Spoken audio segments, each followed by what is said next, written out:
ముంబైలో నిన్న ఈదురు గాలులతో కూడిన భారీ వర్షం కురవడంతో ఘట్కోపర్ ప్రాంతంలో ఓ పెట్రోల్ బంక్ పక్కన ఉన్న 100 అడుగుల హోర్డింగ్ కూలిపోయింది. ఈ ప్రమాద ఘటనలో మృతుల సంఖ్య 14కు చేరుకుంది. ఈ సంఖ్య మరింత పెరగవచ్చునని ఆందోళన చెందుతున్నారు.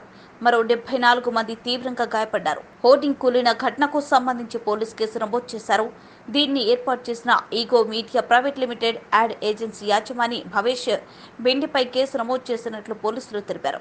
ఘటనకు కారణమైన వారిపై చర్యలు ఉంటాయని ముంబై పోలీస్ కమిషనర్ వివేక్ పన్స్లర్ పేర్కొన్నారు. ఈ హోర్డింగ్ కు అనుమతులు లేవని పోలీసులు గుర్తించారు. హోర్డింగ్ కూలడంతో అక్కడే ఉన్న కొన్ని కార్లు నుజ్జునుజ్జయ్యాయి. కారులోనూ కొంతమంది చిక్కుకొని ఉండొచ్చని అనుమానిస్తున్నారు. మహారాష్ట్ర ముఖ్యమంత్రి ఏక్నాథ్ సిండే ఘటన స్థలాన్ని పరిశీలించారు. నగరంలోని అన్ని హోర్డింగ్లను తనిఖీ చేయాలని ఆదేశించారు. అక్రమంగా ఏర్పాటు చేసిన హోర్డింగ్లతో పాటు ముప్పు పొంచి ఉన్న వాటిని తొలగించాలని ఆదేశించారు. హోర్డింగ్ ఘటనలో కారకులపై చర్యలు తీసుకుంటామని తెలిపారు.